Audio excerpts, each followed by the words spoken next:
Labas rytas, Lietuvos vyriausybė 95 metais, tai yra prieš 20 metų, gegužės 4-ąją pripažino gestų kalbą gimtąją kurčiųjų kalbą. Apie tai mes studijoje ir pakalbėsime. Labą ryto, svečias Lietuvos kurčiųjų draugijos prezidentas Vytautas Pivoras, su mumis ir lietuvių gestų kalbos vertėjos Asta Zinkevičiūtė ir Rūta Čepaitė. Labas rytas visiems.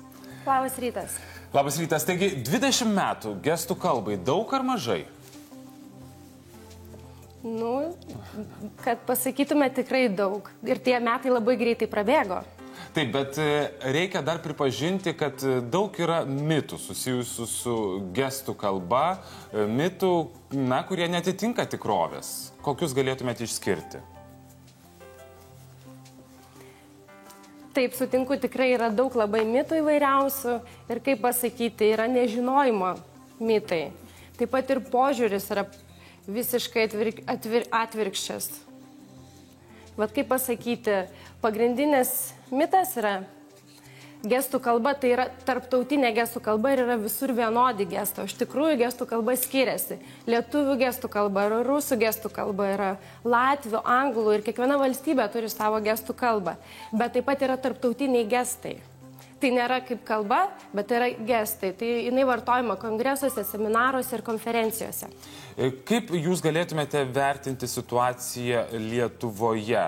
Ar ji yra palanki ir ką galbūt reikėtų keisti, kalbant apie kurčiuosius? Dabar padėtis Lietuvoje, kaip pasakyti, visi pripratę skųstis. Bet šiandien yra mūsų šventė ir skųstis nereikia ir nematau tam reikalo. Bet padėtis nėra bloga Lietuvoje. Nebloga padėtis.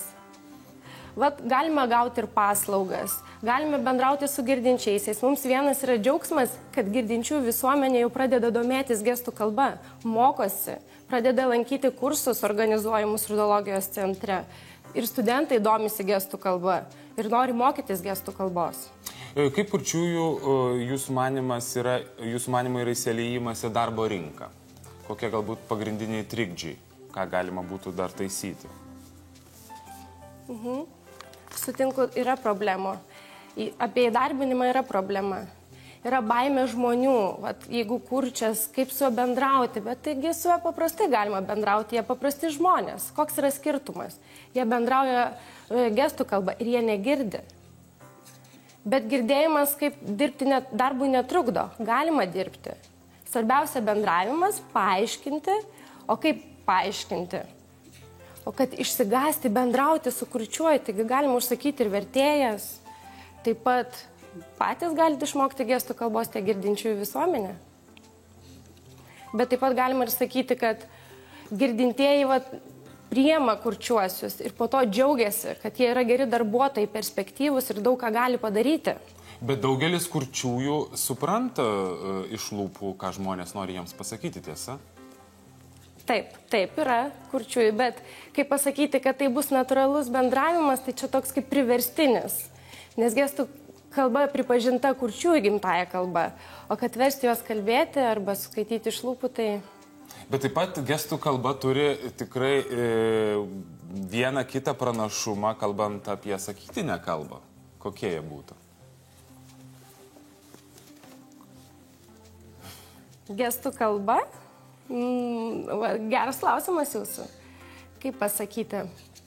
Gestų kalba ir mąstymas tai yra kaip dvi priemonės, dvigubos.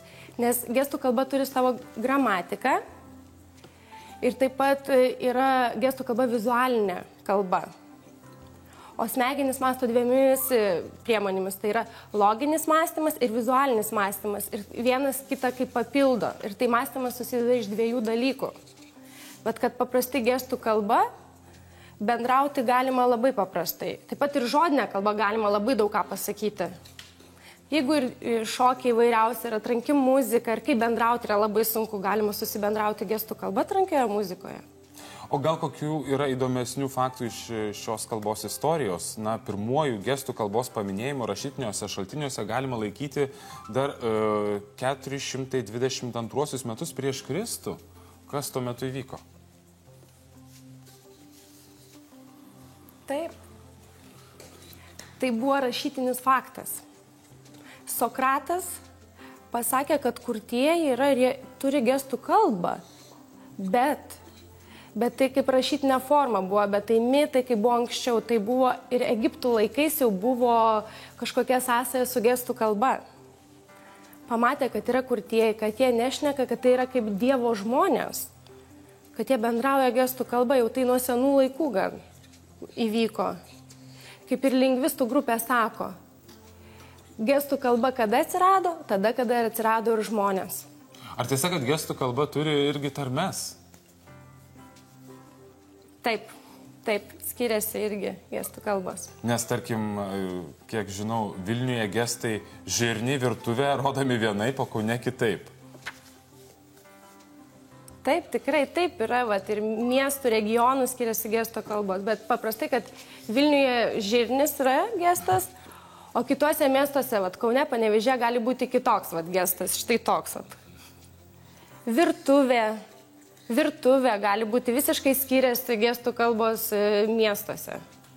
Taip pat ir kalbėjimas, kad yra kaip 4 tarmės pas mus. Taip pat ir gestų kalboje skiriasi pagal regionus. Ir ponia Vytautai, kaip jūs paminėsite šią tikrai gražią šventę, šį jubiliejų? Ir ko palinkėsite kolegoms, draugams, visiems mums?